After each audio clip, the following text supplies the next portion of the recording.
Toastmaster, fellow Toastmasters. I'd like to ask a question. How many of you have been laid off?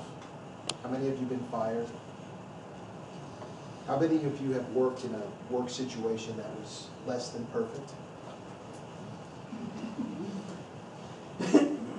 That is where the story starts. Every video that I do starts out like this. Hey, Don Schmidt, the book Kahuna, coming at you with today's publishing tip for today. Today's publishing tip, Re-Invention.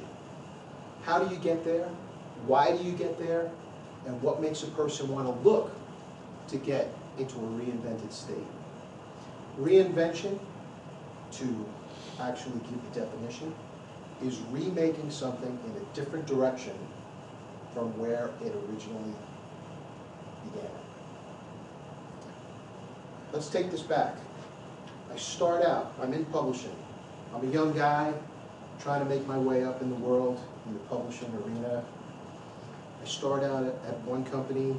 The only way to make a few bucks extra is to move from company to company, or you get a 2%, 3% increase.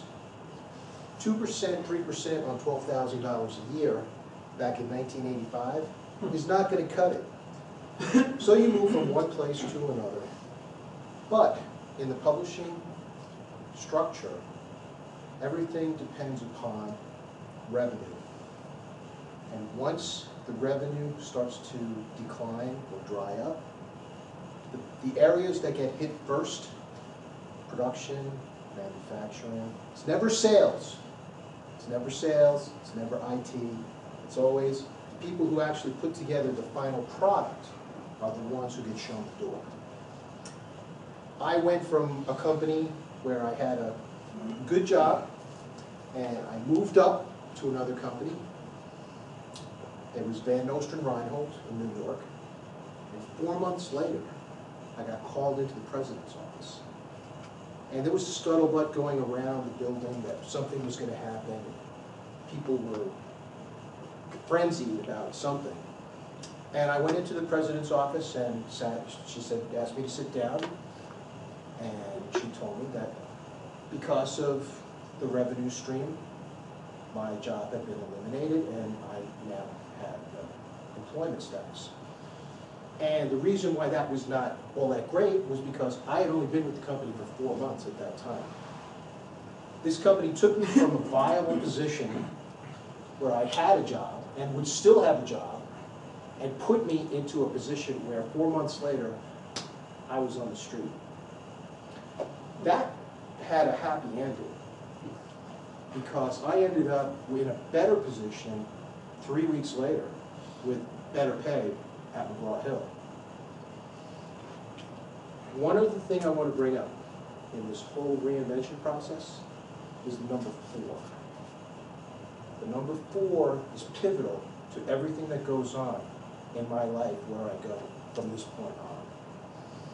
4 is the number of times that I've been laid off, fired in the publishing realm. 4 is the last number that's going to be on that count. There is not going to be a 5 because I am reinventing myself as something completely different. I am going to help people get their books done. I'm going to help people go from the just walking into a publishing company and getting to the corner office. That is my mission. And I can do it because I've got 30 years experience in the field. I know what to look for, I know what to tell people, and I know how to get them from point A to point B.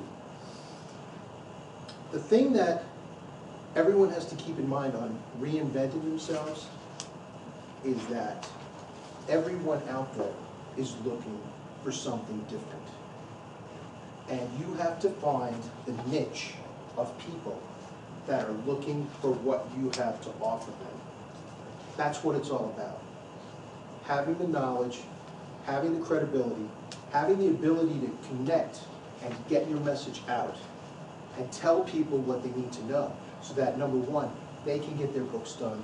Number 2, they can be successful in their careers and get to the corner office. I don't have the vision of getting to the corner office anymore, because I'm gonna build my own corner office. My corner office is helping other people now, and that's what I'm all about. And I'm gonna use every gift that I have, writing, doing videos, speaking, and working as hard as I can to get my speaking to be at a point where I can go into a room of 2,000 people and just tell them, and motivate them to get to the corner office or get their book projects completed. You can all do the same thing. You can all reinvent yourself and become something different. I'm going to do it, and I hope that you'll join me on this journey and watch as I go through this and become a completely different working entity in the field. Mr. Schwarzman?